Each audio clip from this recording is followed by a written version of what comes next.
नमस्कार मित्रांनो, काल मी एकदा नाही तर काल दुसऱ्यांदा पिक्चर बघितला कुर्ला टू वेंगुर्ला. कारण मला तो पिक्चर अतिशय आवडला. खूप खूप दिवसानंतर चांगला थिएटरला बघावा असा पिक्चर होता तो, म्हणून मी तो पिक्चर दुसऱ्यांदा बघितला. कुर्ला टू वेंगुर्ला पिक्चर बघण्याचं मेन रिझन होतं की खूप अतिशय सुंदर असं गावचं असं दाखवलेलं आहे कुर्ला टू वेंगुर्ल्यामध्ये. खरंच बघायला तर कुर्ला टू वेंगुर्ला आणि वेंगुर्ल्याचा डायरेक्ट असा माझा काही संबंध नाही, पण माझं बालपण ज्या मालाड एरियामध्ये गेलं तिथे बहुतेक रत्नागिरीची माणसं आणि वेंगुर्ल्याची माणसं होती. आमच्या कमिटीवरती सर्व मेंबर जे होते ते वेंगुर्ल्याचे होते. अध्यक्ष पोयरेकर होते, सेक्रेटरी वेंगुर्लेकर होते आणि खजिनदार हळदणकर होते. तर लहानपणापासूनच मला वेंगुर्ल्याचं असं म्हणजे एक म्हणतात ना की संस्कृती बघायला भेटली, जसं त्यांचे दशी अवतारी असेल, म्हणून तो पिक्चर मला असं बघावासा वाटला आणि तो मी दोनदा बघायला गेलो. नंतर दुसरं कारण म्हणजे माझा मित्र विजय कलमकर यांनी तो पिक्चर डायरेक्ट केलेला आहे. खरं तर त्या पिक्चरमध्ये जेव्हा तो ट्रेलर रिलीज झाला आणि ते जेव्हा इंट्रोड्युक्शन केली पिक्चर बद्दल, तर खरं बघायला तर ते पिक्चर बघायला फक्त एवढं बोललं गेलं की मुलांचं लग्न नाही होत आहे, त्यांना मुली भेटत नाहीये, ह्या विषयावरती हा मूवी आहे. तर खरं सांगू मित्रांनो, तर हा मूवी फक्त त्यांच्या लोकांसाठी नाही ज्यांना मुली भेटत नाहीये, तर हा रिलेट सर्वांसाठी करतो. याच्यामध्ये सुंदरसं असं नातं दाखवलेलं आहे.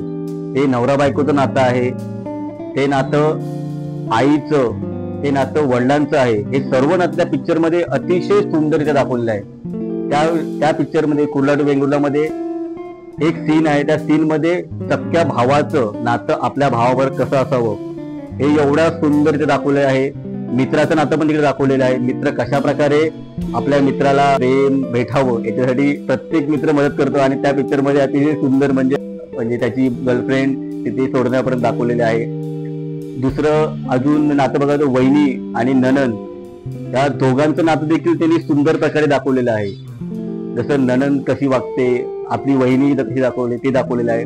आणि भाव आपल्या बहिणीबद्दल काय विचार करतो आणि भावचं लग्न झालेलं आहे आणि ती जेव्हा त्या संसार बघते त्यावेळी ती काय रिअलाइज करते हे नातं देखील अतिशय सुंदर दाखवलेलं आहे. भाऊ आपल्या बहिणीची काळजी करतो, त्याचे काही डिसिजन घेतो कठोरपणे, ते अतिशय सुंदररित्या या पिक्चरमध्ये मांडलेले आहेत. तर त्यासाठी ह्या सर्व गोष्टी बघण्यासाठी हा पिक्चर तुम्ही बघावा. फक्त मुली भेटत नाहीये हा विषय त्या पिक्चर मध्ये आहे, पण तोच विषय नाहीये, सर्व काही विषय त्या पिक्चर मध्ये मांडलेला आहे. ह्या पिक्चर मध्ये एवढी नातं दाखवल्यानंतर अक्षरशः खूप सारी ऍक्टर्स लोक या पिक्चर मध्ये इन्व्हॉल्व आहेत. खूप सारं पात्र तुम्हाला बघायला भेटतील, पण नक्कीच विजय कलमकर यांनी हे सर्व पात्र एकत्र आणताना त्या पात्रांची भेल केली नाहीये. भेल म्हणजे ती पात्र आपल्याला सहज उलगडतात की हा कोण आहे, हा काय आहे. आपल्याला गोंधळ निर्माण होत नाहीये. गोंधळ इन सेन्स की अरे हा कोण होता, अरे ह्याचं नाव हे आहे, हा कोण आहे, ही बहीण कोण आहे, असं अजिबात वाटत नाहीये पिक्चर बघताना. कारण त्यांनी ते प्रत्येक पात्र हे जेव्हा हवं आणि तेवढ्याच प्रमाणात यूज केलेलं आहे आणि अतिशय सुंदररित्या ते पात्र यूज करून ते बाजूला ठेवलेलं आहे आणि त्या कारणाने अतिशय सुंदर तो पिक्चर वाटतो. मला तर खरं तर बघायला असं वाटतं की लेखक आणि डायरेक्टर हे एकच आहेत की काय असं पहिलं मला वाटलेलं. कारण लेखकाला जे हवं होतं, लेखकाला जे मनामध्ये होतं आणि जे त्यांनी कल्पना केलेली ती कल्पना एक डायरेक्टर पडद्यावरती आणतो आणि विजय कलमकर यांनी ते डायरेक्शन करून अतिशय सुंदररित्या आणलेलं आहे.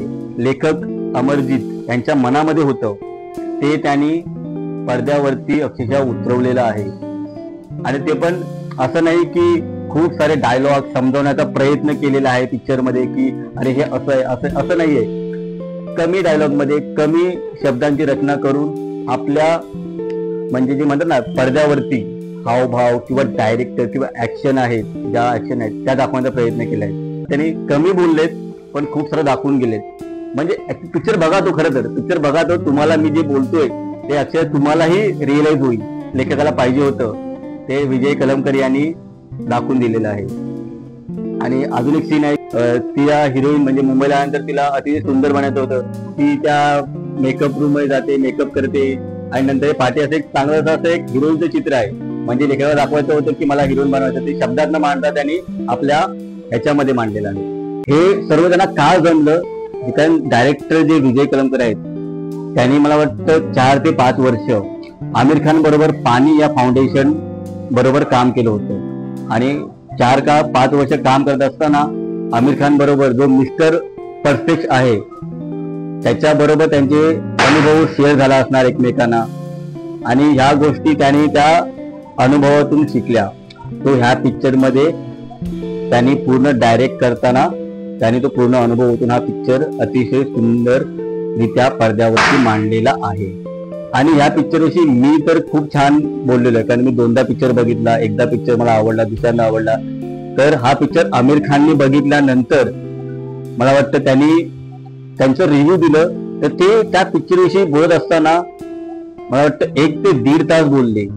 तर एवढा मोठा बॉलिवूडचा स्टार त्या पिक्चर विषयी 1-1.5 तास रिव्ह्यू देत असेल, भले थोडे तरी चांगले दिले, थोडे त्यांनी थोडेसे त्यांची जे काही मिस पॉईंट असते ते सांगितलं तरी त्या सरांनी सांगितलं इंटरव्ह्यू मध्ये.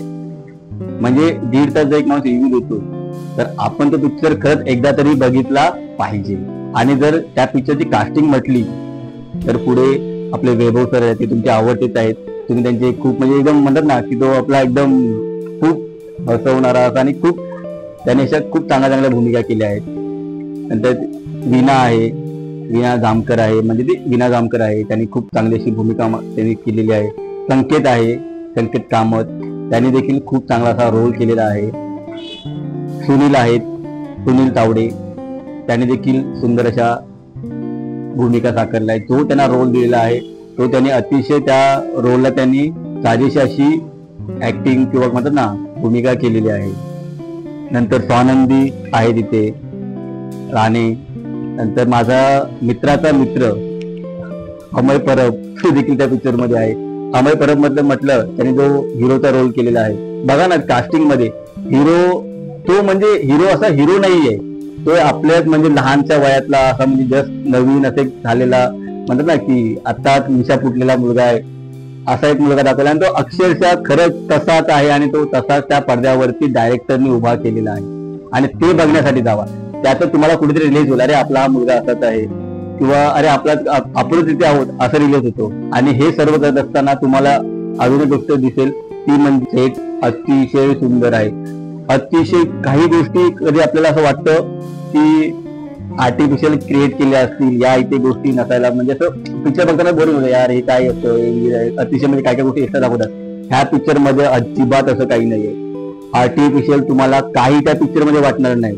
तुम्ही जेव्हा तो पिक्चर बघायला जाल ना, तुम्ही मला सांगणार की अरे अक्षरशः आमचं वेंगुर्ला गाव असं आहे. तुमचं गाव नसेल पण त्या गोष्टी ना तुम्हाला आर्टिफिशियल वाटणार नाहीत. ज्या गोष्टी हवा तशा तिथे मांडलेल्या आहेत आणि अतिशय सुंदर असा सेट तयार केला आहे. वेंगुर्ला गाव कसं असावं, जर तुम्ही कोकणातले नसाल तर तुम्हाला गाव वाटेल, नसाल तर वेंगुर्ले गाव कसं आहे तुम्हाला अक्षरशः खरंच म्हणजे मी खरंच सेट डिझायनर बरोबर म्हणजे मला खूप आवडला सेट डिझायनर. आणि पुढे जर बघितलं तर मी जर म्युझिक आणि लिरिक बद्दल नाही बोललो तर मला पाप लागेल. कारण खरं अक्षरशः काय बोलू त्या गाण्या आणि लिरिक्स बद्दल.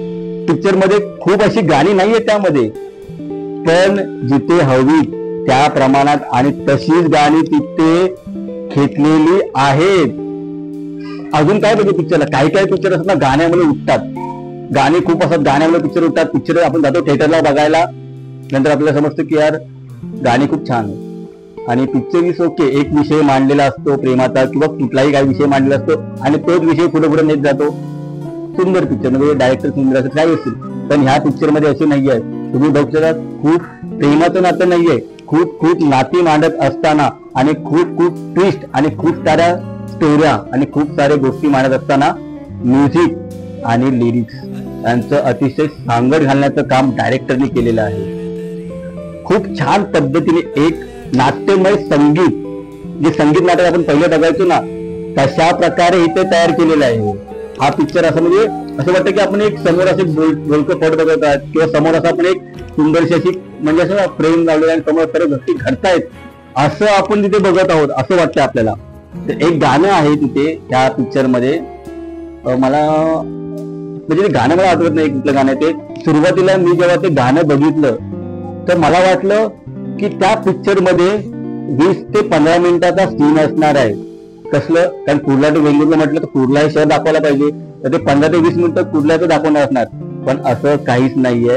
अतिशय 10 ते एका गाण्यामध्ये त्यांनी कुर्ल्याचं पूर्ण सर्व काही दाखवलेलं आहे की कुर्ला शहर कसं आहे, आणि म्हणजे जे काही दाखवायचं होतं, म्हणजे लेखकांनी जी कल्पना केलेली त्या प्रकारे विजय कलमकर यांनी ती गोष्ट मांडलेली आहे. जे म्युझिशियन आहेत त्याने अतिशय सुंदर म्युझिक पार्टी बॅकग्राऊंडला देऊन थोडस असं छान केलं. आणि चंचल काले यांनी हे जे लिरिक्स लिहिले आहेत, अतिशय सुंदर लिरिक्स लिहिले आहेत. खरं तर बघायला गेलं तर असे कॉमेडी सीनला त्यांनी खूप छान म्युझिक लिहिलं आहे. आणि जे आपल्याला काही काही गोष्टी रिलेट होतात आपल्याविषयी, आणि त्या गोष्टी पडद्यावरती समोर येताना म्युझिक आपल्याला रडायला लावतं, हसायला लावतं. जर हसण्यासाठी रडण्यासाठी जात असाल आणि कुठेतरी तुम्ही रडता का, कारण त्या गोष्टी तुम्हाला कुठे रिलेट होतात. विजय कलमकर यांनी त्या गोष्टींना अतिशय सुंदररित्या पडद्यावरती मांडलेल्या आहेत. आणि त्या गोष्टी म्हणजे अशा भावनिक कल्पनेतल्या गोष्टी नाहीयेत की कुठल्याही अशा मस्तपैकी अशा रंजक गोष्टी मांडलेल्या आहेत, त्या गोष्टी आपल्या आयुष्यात घडत नाहीयेत. तशा गोष्टी नाहीयेत या पिक्चर मध्ये. ज्या गोष्टी आपल्यामध्ये घडतात, आपण जगत असताना घडतात, त्याच गोष्टी त्या पिक्चर मध्ये मांडलेल्या आहेत. म्हणून त्या जास्त आपल्याला रिलेट होतात. आणि हा म्युझिक आणि लिरिक्स अजून त्यामध्ये भर टाकतात आणि आपल्यासारखं कुठेतरी हा पिक्चर आपल्यासारखा वाटतो. म्हणूनच तर ह्या पिक्चरला खरं सांगू, सुरुवातीला मला वाटतं चांगल्यापैकी थिएटर भेटले, आणि नंतर ते थिएटर थोडेसे म्हणजे असं ऑब्व्हियसली मराठी पिक्चर असल्या कारणाने थोडेसे थिएटर असे कमी होत गेले. मला वाटतं लास्टला 3 का 4 थिएटर लागला. पण आता परत त्याचे थिएटर शो वाढलेले आहेत. तर का, लोकांना हा पिक्चर आवडलेला आहे. कारण कुठल्या मोठ्या एका अशा ऍक्टरनी किंवा मोठ्या एका अशा ऍड एजन्सीनी याची शोबाजी किंवा ऍड केलेली नाही आहे. तर ह्याची पब्लिसिटी सामान्य लोकांनी केलेली आहे. ज्याने तो एकदा पिक्चर बघितलाय ना, त्या लोकांनी सांगितलेलं आहे. ती लोक 10 जणांना थिएटरला घेऊन गेलेत, तू चल रे माझा पिक्चर बघायला, चल माझ्यावर पिक्चर बघायला. का, कारण त्यांनाही कुठे हा पिक्चर आपल्यासा रिलेट झालेला आहे, आपल्यामधला माणसाने क्रिएट केलेला आहे असं वाटलेलं आहे. आणि खरंच विजय कलमकर यांना मी धन्यवाद देईन की खूप वर्षानंतर की मी ते पिक्चर बोललं की पूर्ण परिवार असं घेऊन एकमेकांना घेऊन जायचे आणि हा पिक्चर बघ असे बोलायचे. त्या प्रकारचा मराठी पिक्चर हा आता बनलेला आहे. आणि तुम्ही देखील ह्या पिक्चरला एकदा जा थिएटरला, तुम्ही देखील आपल्या मित्रांना घेऊन जाणार, ही मी गॅरंटी देतो. शेवटचं एकच बोलतो, जरी हा पिक्चर मालवणचा असेल, वेंगुर्ल्याचा असेल, कोकणातला असेल, तरी हा पिक्चर रिलेट हा प्रत्येक मराठी माणसांना करतो किंवा अमराठी माणसांनाही कुठे हा पिक्चर रिलेट करतो. कारण ह्या पिक्चर मधली घटना आपल्या आयुष्यात कुठे ना कुठे घडत असतात. आणि हा पिक्चर रिअल बेस्ड मध्ये म्हणतात ना की रिअलिटी मध्ये घडलेला पिक्चर आहे. आपण बघा, जेव्हा पिक्चर बघायला जातो तर कधी कधी पिक्चरला मलाही कधी असं म्हणजे बोरिंग होतं, झोप येते पिक्चरला आणि मी झोपतो. पण ह्या पिक्चर बघत असताना मला स्वतःला एकही मिनिट झोप नाही आली. कारण हा पिक्चर प्रत्येक क्षणाला एक नवीन ट्विस्ट आणत होता. आणि अवाढव्य ट्विस्ट नव्हते की असे काही मांडले आणि असे कुठे म्हणजे असे म्हणत ना एकदम म्हणजे असं काहीतरी जोक मांडले, मोठे असे जोक नाहीयेत. म्हणून हा पिक्चर एक कुठेतरी आपल्याला रिलेट होतो. कारण ह्या पिक्चर मध्ये असे कल्पनाशक्तीने असे काही जोक बनवले, असे जोक नाहीये जे खऱ्या आयुष्यात घडतात, आपल्याबरोबर घडतात, आपल्या भावाबरोबर घडतात. कधी आपण लग्न करायला गेलो तर आपण बोलतो ना की अरे ही गोष्ट माझ्यावर घडलेली. तर असं ना कुठे रिलेट होतो. आणि कुठे ना कुठे काहीतरी या पिक्चर मधला काहीतरी एक म्हणतात ना की काहीतरी घटना आपल्या आयुष्यामध्ये घडलेल्या असतात. आणि का घडलेल्या असतात काय नाही, खरंच पिक्चर एक रिअल घटनावरती असं बनवलं असं वाटतोय. आणि खूप चांगल्यापैकी असं एक पिक्चर बनवलेलं आहे. तर नक्कीच हा पिक्चर तुम्ही थिएटरला जाऊन बघा. आणि प्लीज मला कमेंट करून सांगा की जे काही मी बोललोय त्यापैकी काही वाक्य खरे असतील, काही खोटे असतील, तर तुम्हाला कमेंट करून सांगा की तुम्ही खरं बोललात म्हणून. आणि मला नक्कीच असं वाटतंय की हा पिक्चर तुम्ही बघितल्यानंतर तुम्ही 10 जणांना थिएटरमध्ये घेऊन जाणार आणि मलाही कमेंट करशील की हा खरंच पिक्चर चांगला होता. एक जेन्युइन कमेंट करा त्या पिक्चर विषयी थिएटरला बघितल्यानंतर. चला मित्रांनो, थँक्यू.